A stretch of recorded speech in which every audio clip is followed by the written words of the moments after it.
Imaginez un homme très croyant qu'on fait souffrir et qu'on accuse à tort, mais qui reste fort et ne perd jamais sa foi.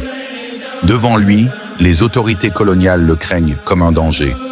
Derrière lui, des milliers de personnes sont séduites par son message de paix. Cet homme, c'est Cheikh Ahmadou Bamba. Aujourd'hui, je vais te raconter son histoire, celle de Serigne Touba, fondateur du mouridisme, et les précieuses leçons que l'on peut tirer de sa vie. Son parcours, c'est celui d'un homme qui a résisté grâce à sa foi, qui s'est totalement remis à Dieu et qui a laissé un héritage qui brille encore aujourd'hui. Né en 1853 à Mbacké, dans le Baol, au Sénégal, dans une famille d'érudits musulmans.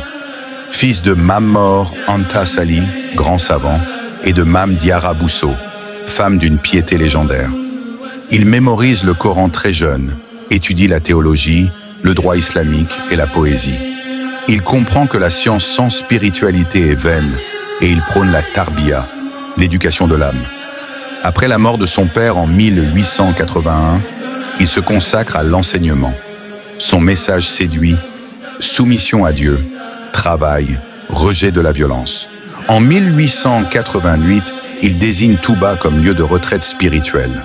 Les disciples affluent, formant la Mouridiya, une confrérie basée sur le travail, la discipline et la foi. En 1895, les colons français, craignant son influence, l'arrêtent. La tradition mouride raconte qu'avant son exil, il aurait prié face à l'océan, montrant sa sérénité face à l'adversité. Exilé 7 ans au Gabon dans des conditions extrêmes, il médite et écrit des poèmes mystiques. De 1903 à 1907, il subit un nouvel exil en Mauritanie. Malgré tout, il refuse toute rébellion armée. Après 1907, les Français, voyant qu'il ne prêche pas la révolte, le laissent enseigner. Il s'installe à Touba, qui devient un centre religieux et économique. En 1921, il instaure le Grand Magal pour commémorer son départ en exil. En 1927, il meurt à Diourbel et est enterré à Touba. Son mausolée attire encore aujourd'hui des milliers de personnes qui viennent honorer sa vie et apprendre de son enseignement. Sa vie nous apprend une chose essentielle. Le vrai pouvoir ne se mesure pas en armes ou en richesse, mais en force intérieure, en discipline et en fidélité à ses valeurs. Peu importe les obstacles, celui qui marche avec foi avance toujours. Et maintenant, retiens ceci. Les épreuves que tu fuis sont souvent celles qui forgeront ton âme. La patience que tu cultives aujourd'hui est la clé de ta victoire de demain. Et la foi que tu portes dans ton cœur est une lumière que personne ne peut éteindre, pas même le plus grand des empires.